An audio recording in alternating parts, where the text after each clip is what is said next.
Bonjour à tous et à toutes et bienvenue sur Info 83. Aujourd'hui, on va pas parler de l'actualité varoise, mais bien des mangas.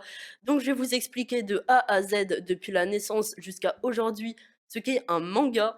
Donc voilà, je vais pas vous faire plus patienter et on va commencer directement par sa naissance. Donc, faudra aller jusqu'en 1963 pour que Osamu Tezuka lance l'ère des mangas grâce à ses deux œuvres Dororo et Astro Boy.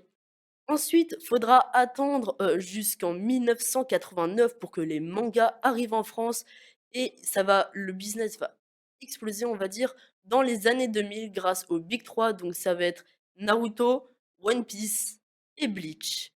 Ensuite, pour vous donner, une petite info quand même, la France est le deuxième consommateur mondial de mangas après le Japon. Donc voilà, c'est pour vous dire à quel point c'est quand même énorme.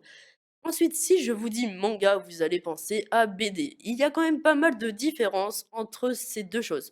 Donc déjà, pour commencer, dans un manga, il y a entre 150 et 200 pages, ce qui est beaucoup plus que dans une BD.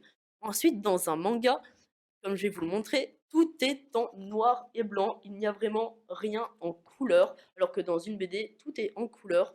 Et pour finir, dans un manga, donc ça se lit de la droite vers la gauche, alors que dans une BD, ça se lit de la gauche vers la droite.